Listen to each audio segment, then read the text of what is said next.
The blackmail email arrived at 2 a.m. The demand was $40,000 in crypto. The threat was her private photos, sent to her family, her employer, everyone she knew. The terrifying part was not the demand. It was what the police found when they investigated. Nothing, no hacker, no malware, no digital fingerprint of any kind. The person who did this never needed to hack anything. They were already inside. Let me take you back to the beginning of this story, because what happened to my friend could happen to anyone watching this right now, and most people would never see it coming. Her name is not important. What is important is that she is not careless, not reckless with her privacy, not the kind of person who clicks suspicious links, or uses weak passwords, or leaves her accounts unprotected. She did everything right. Strong passwords on every account. Two-factor authentication enabled. Private photos locked behind a hidden folder. Inside a locked app. Behind a 6-digit PIN. 3 layers of security. On a Tuesday night, she set her phone on her bedside table, plugged it in, and went to sleep. At 2:07 a.m. her phone lit up. An email from an address she had never seen before. Encrypted. Anonymous. She opened it half asleep, and then she was completely awake, because attached to that email were photographs. Her photographs, the ones locked behind 3 layers of security that nobody else was supposed to ever see. The message was simple: $40,000 in cryptocurrency within 72 hours, or every single one of those photographs gets sent to her mother, her father, her employer, her colleagues, every contact in her phone. She called me at 2:15 a.m. I could hear in her voice that she was trying not to fall apart, and I told her the only thing that made sense: call the police. First thing in the morning. Go directly to the cybercrimes unit, not the regular desk, the cybercrimes unit specifically. She was there when they opened, and what followed was one of the most methodical, most fascinating, and most unexpected digital investigations I have ever seen up close. The cyber detective assigned to her case was not what she expected. No dramatic hacking scenes, no rapid typing on multiple keyboards. He sat across from her calmly, asked her a list of very specific questions. When did she first notice anything unusual on her devices? Had she clicked any links in emails or messages recently?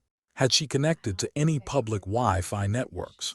Had anyone borrowed her phone or laptop in the last 30 days? She answered no to every single question. He nodded slowly, and then he took her phone and her laptop, and the forensic analysis began. Now I want to explain what this process actually involves, because most people imagine cyber forensics as something from a movie: rapid scrolling code on black screens, dramatic music, a detective saying got him in 30 seconds. The reality is different and far more methodical. The first thing the unit did was run a deep-level malware scan, not the kind of scan your antivirus software runs. A forensic-level scan that examines every single file, every process running in the background, every permission granted to every application, looking for anything that should not be there. A remote access Trojan, a keylogger recording every password she typed, spyware transmitting her screen to an outside server. The scan took 4 hours. Then they examined her cloud account login history, every device that had ever accessed her accounts, every IP address that had ever connected, every session that had ever been opened, looking for any access point that was not her. Then they examined her Wi-Fi router logs, every device that had connected to her home network, every data packet that had left her network, looking for any unauthorized transmission. 6 hours of forensic analysis by one of the most qualified cyber crime units in the region. And at the end of those 6 hours, the detective sat back down across from her and said something that made everything worse. He said, "We found nothing. No malware, no remote access, no unauthorized cloud logins, no suspicious network activity. Nothing. Your devices are completely clean." She said, "But someone has my photos." And he said, "Yes, and that is the problem, because whoever has them did not get them the way we expected." She called me from outside the police station, and I remember the specific words she used. She said, "If there is no digital trace, does that mean they cannot catch him?" And I did not have a good answer for her in that moment, but the cyber detective did, because the following morning, he called her back in and told her that the team had stopped looking at the code and started looking at the behavior. This is where the investigation became something else entirely, something that had nothing to do with technology and everything to do with psychology. The detective had been studying the pattern of the blackmail emails, not the content, the timing. Every single threatening email had arrived between 9 a.m. and 5 p.m. on weekdays only. Not a single message on a Saturday, not a single message on a Sunday, not a single message after 6 p.m. on any day. This is not how automated blackmail systems work. Automated systems send messages at any hour. They do not take weekends off. They do not work a 9-to-5 schedule. This was a person with a very specific daily routine. Then the detective pointed to something else. In one of the earlier messages, the blackmailer had written, "You looked stressed this morning. Not yesterday. Not recently. This morning," which meant one of two things. Either the blackmailer had access to a camera pointed at her, or they had seen her in person. That morning, the detective leaned forward and asked her one question. "Where were you this morning when you looked stressed?" She thought about it and said, "At work." The detective nodded and said, "Tell me about your workplace." "Open plan office." She said, "About 40 people on the same floor." She leaves her phone on her desk when she goes to meetings, or to the bathroom, or to make coffee. And the detective said, "How long would you say you leave it unattended on average?" She said, 10 minutes, maybe 15, sometimes less. And the detective said, "That is more than enough time." He explained something that fundamentally changed how I think about device security. The most sophisticated cyber breach in corporate history required nothing more than physical access to an unlocked device for less than 30 seconds. A USB drive the size of a thumbnail, plugged into the charging port, automatically copies targeted file types, photos, documents, contacts, in under 20 seconds. No malware installed, no remote access established, no digital fingerprint left behind. The device never knows it happened. The cloud never logs it. The antivirus never detects it. Because technically, nothing unauthorized occurred on the device itself.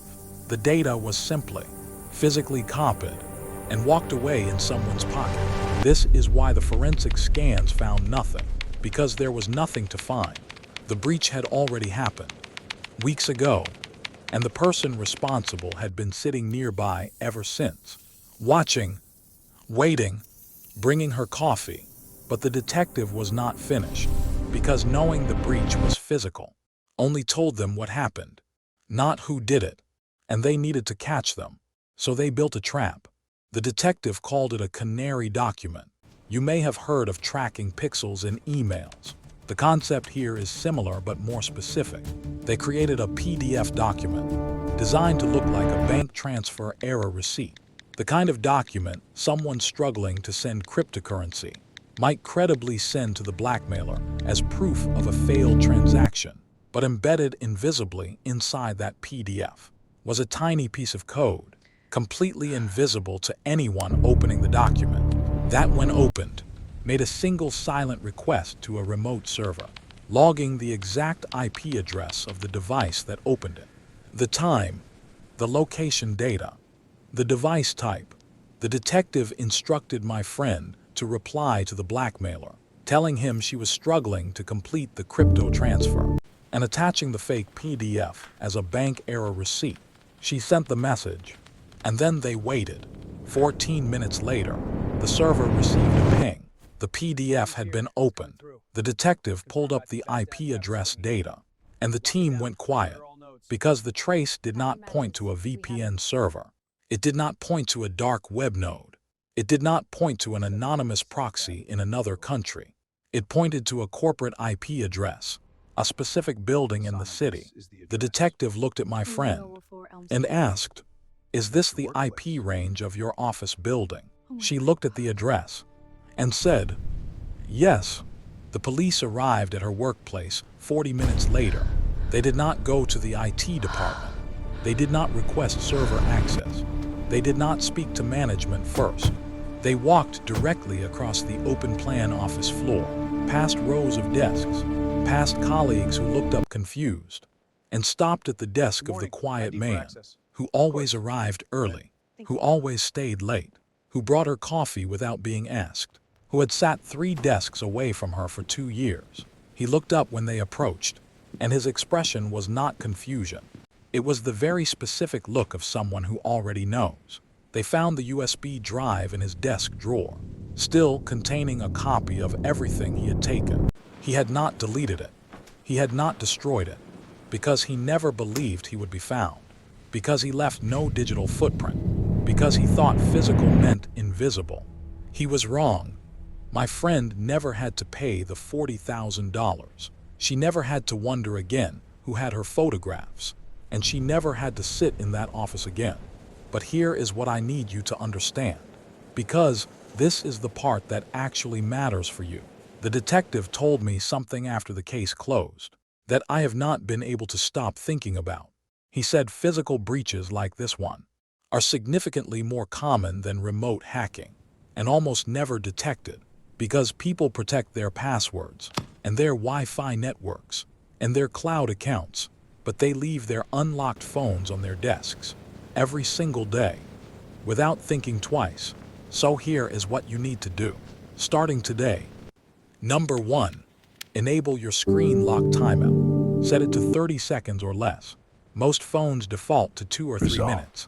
That is enough time for everything on this story to happen to you. 30 seconds. Go to your display settings right now. Screen timeout. 30 seconds. Number 2, never leave your phone unlocked and unattended. Not at your desk, not at a restaurant table, not at a gym, not anywhere. The moment you stand up, your screen should be locked. This is not paranoia. This is the single most effective physical security habit you can build. Number 3, be aware of what is plugged into your phone. Public charging stations, shared charging cables, unknown USB connections. All of these are potential physical access vectors. If you did not bring the cable yourself, do not use it. Number 4, if you ever receive a blackmail demand of any kind, do not pay, do not engage. Go directly to the cybercrimes unit of your local police force, not the general desk, the cybercrimes unit specifically. Bring every piece of communication, every email, every message, every demand. What happened to my friend proves that even when the digital trail is completely cold, behavioral analysis and digital traps can still find them. The detective found the person responsible, not because of sophisticated code, but because criminals who think they are invisible always make one assumption that destroys them. They assume nobody is building a trap. While they are still watching, Sana, why were you at do the not warehouse leave your that night? safety to chance. Lock your screen, guard your device, and if someone ever tries to make you feel powerless, remember that a quiet detective and a fake PDF found the man who thought he was a ghost. In 14 minutes. See you in the next one.